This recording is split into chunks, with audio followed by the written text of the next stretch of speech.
आलमी यौम ख़वातीन के मौके पर इंटरनेशनल ह्यूमन राइट्स ऑर्गेनाइजेशन नगर कर्नूल टीम की जानिब से मुख्तलिफ शोबों में ख़वातीन की बेलूस खिदमात को खराज तहसीन पेश करते हुए एक तकरीब का इनेकाद किया गया। इस तकरीब के मेहमान खुसूसी जनाब मोहम्मद अफजल एचआरओ के रियासती सदर, मेहमान एजाज़ी मिस्टर के अग्रिप्पा, रियासती incharge mister Shravan Gaur, Telangana secretary SI mister Naresh, headmaster mister Sudhir Reddy और दीगर मुख्तलिफ शोबेजात से ताल्लुक़ रखने वाली ख़वातीन मौजूद थी। इस मौके पर तलबा में तालीमी अशिया तक़सीम की गईं। इस मौके पर मुक़र्रिरीन ने खिताब करते हुए ख़वातीन की मुबारकबाद दी और ख़वातीन की खिदमात को सराहते हुए ख़वातीन के हक़ूक़ पर रोशनी डाली गई और ख़वातीन के एहतराम तहफ़्फ़ुज़ के लिए माशरे में बेदारी पर जोर दिया गया। నేను ఎక్కువసేపు తీసుకోను, ఒక ఫ్యూ మినిట్స్ మాట్లాడి మనం వైండప్ చేద్దాము. Occasion of international human rights organisation ఈరోజు on the occasion of international women's day సందర్భంగా గౌరెడ్డిపల్లి నాగర్ కర్నూలు డిస్టిక్లో జిల్లా పరిషత్ స్కూల్లో కండక్ట్ చేయడం జరిగింది. ఈ ప్లాట్ఫామ్ ఇచ్చిన HM head master Sudhakar Reddy గారికి ప్లస్ మా ఆర్గనైజేషన్ సాల్వాచారి ఇక్కడ కండక్ట్ చేశారు, తనకి కృతజ్ఞతలు తెలియజేస్తున్నాను. జనరల్గా ఉమెన్స్ డే అనేది ఇది ఒక మన హక్కు, ఈ ఒక ప్రోగ్రామ్ ఇట్లా ఒక హక్కు అని నేను తెలియజేస్తున్నా. ఎందుకంటే ఇవి ఉమెన్స్ డే అనేది డిక్లరేషన్ మనకు నార్త్ అమెరికా, యూరోప్లో 20th centuries ఫామ్ అయింది. Labour movement, social activities women's day చేయాలని వాళ్ళు ఉమెన్స్ మీద జరిగే నేరాలు, క్రైమ్ చూసుకొని ఈ ఒక ఉమెన్స్ డే ఇంపార్టెన్స్ ఇచ్చారు. మన బాబా సాహెబ్ అంబేద్కర్ గారు రాజ్యాంగంలో చాలా ఫండమెంటల్ రైట్స్ ప్లస్ దానిపాటు fundamental duties and directive principles women's గురించి ఒక 8 ప్రిన్సిపల్స్ రాశారు. ఆ ప్రిన్సిపల్స్ ఏంటంటే తల్లి గర్భ నుంచి అమ్మాయో అబ్బాయో అక్కడి నుంచి మన రైట్ పెళ్ళి అయి పిల్లలు అయ్యేదాకా రైట్ రాశారు డాక్టర్ బాబాసాహెబ్ అంబేద్కర్ గారు. ఎలా అంటే ఒక పెళ్ళి అయింది, ప్రెగ్నెంట్ ఉందనుకోండి, ప్రెగ్నెంట్ డయాగ్నోసిస్ సెంటర్లో పాపాయా అబ్బాయా అని వాళ్ళు రిజల్ట్ చెప్పలేరు, అది ఒక రైట్. మనకు అక్కడి నుంచి మన యాక్ట్ స్టార్ట్ అవుతుంది. అందరూ యాక్ట్స్ ఉన్నాయి, అందరు చెప్పారు హక్కులు ఆడోళ్ళ గురించి.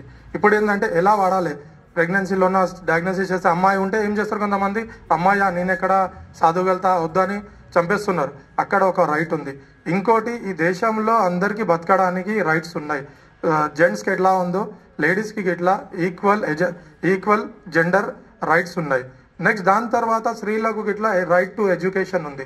పెద్దగా అవుతాం, చదువుతాం, అక్కడ ఇట్లా మనకు హక్కు ఉంది. గవర్నమెంట్ స్కూల్స్ ఉన్నాయి, ప్రైవేట్ ఉన్నాయి, అక్కడ మీరు మంచిగా చదవాలి అని ఆ రైట్ బాబాసాహెబ్ అంబేద్కర్ గారు రాశారు. నేను ఫిజికల్గా లైఫ్లో జరిగేది చెప్తున్నా, మన రైట్ ఎక్కడ యూజ్ చేయొచ్చు అని. దాని తర్వాత పిల్లలకు కొంతమందికి మంచిగా ఫర్దర్ హయ్యర్ స్టడీస్ చదవాలని ఆలోచన ఉంటుంది. ఫ్యామిలీ ఫైనాన్షియల్ ప్రాబ్లం వల్ల ఆ ఫాదర్ వాళ్ళు ఏం చేస్తారు, సంబంధం వచ్చింది పెళ్లి చేద్దామంటారు. అక్కడే చైల్డ్ మ్యారేజ్ యాక్ట్ ఇంప్లిమెంట్ చేయొచ్చు. అక్కడ ఫోర్స్ఫుల్ మ్యారేజ్ యాక్ట్ గిట్లా అక్కడ ఇంప్లిమెంట్ అవుతుంది. ఈ యాక్ట్స్ అనేది రాజ్యాంగంలో ఉంది. ఇది మనం డైరెక్ట్ పోలీస్ స్టేషన్ వెళ్ళి అక్కడ అప్లికేషన్ ఇవ్వచ్చు. మీకు ఒక రైట్ ఉన్నది.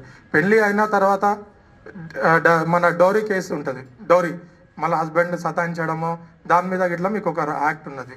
దాని తర్వాత ఉమెన్ ట్రాఫికింగ్, బయటికి వెళ్ళింది అమ్మాయి జాబ్ చేయాలని అక్కడ ఎవరన్నా అమ్మాయిని సతాయించడమో ఇబ్బంది పెట్టడమో అక్కడ ఇట్లా మీరు పోలీస్ స్టేషన్కి అప్రోచ్ కావచ్చు. ఇవన్నీ రైట్స్ మనకు రాజ్యాంగంలో ఉన్నాయి.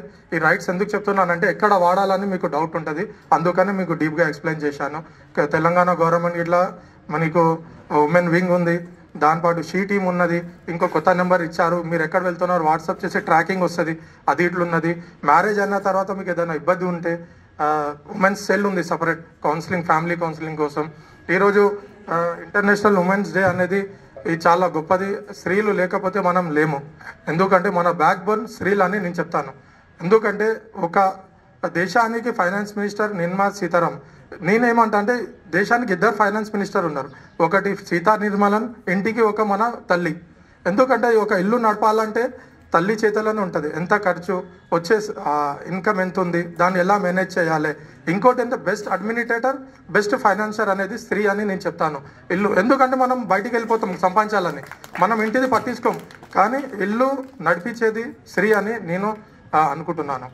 దాదాపు మీకు అన్ని రైట్స్ ఉన్నాయి, మీరు ఆ రైట్స్ని ఉపయోగించుకోండి. ఈ ఇంటర్నేషనల్ హ్యూమన్ రైట్స్ ఆర్గనైజేషన్ మాది ఎన్జిఓ ఆర్గనైజేషన్, 2009 ఎస్టాబ్లిష్లో అయింది ఢిల్లీలో. మేము 56 కంట్రీస్లో ఆపరేషన్ చేస్తున్నాము. మేము జనరల్గా ఆర్గనైజేషన్ చాలా ఉంటాయి, హ్యూమన్ రైట్స్ అని వస్తారు పోతారు. మాదేంటంటే యుఎన్ఓ, యునైటెడ్ నేషన్ ఆర్గనైజేషన్ నుంచి ఎఫిలియేటెడ్ ఉన్నది, ఇంటర్నేషనల్ బార్ అసోసియేషన్ తోటి ఉన్నది.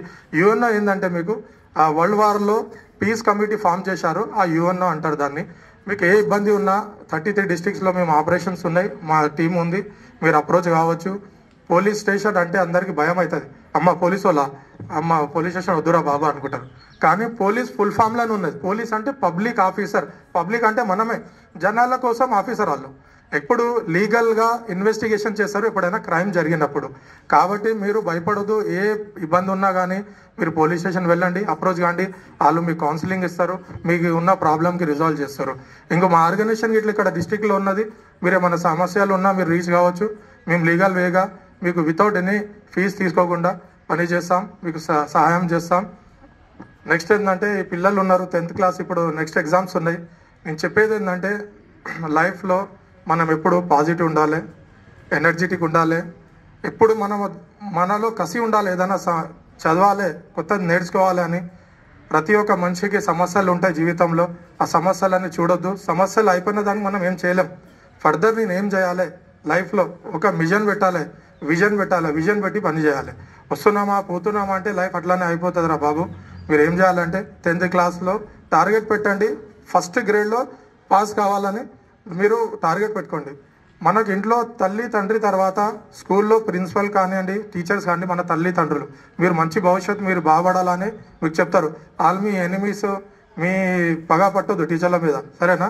మీరు ఎంత మంచిగా డెవలప్ అవ్వాలని ఉంటుంది. ఆ సార్ అంటే అట్లా, ఈ సార్ అంటే అట్లా అనవద్దు. మీ మీద ఏం వాళ్ళకి కక్ష ఉండదు వాళ్ళకు, సరేనా? మీకు మంచి జీవితం ఇవ్వాలనే వాళ్ళ ఆలోచన ఉంటుంది.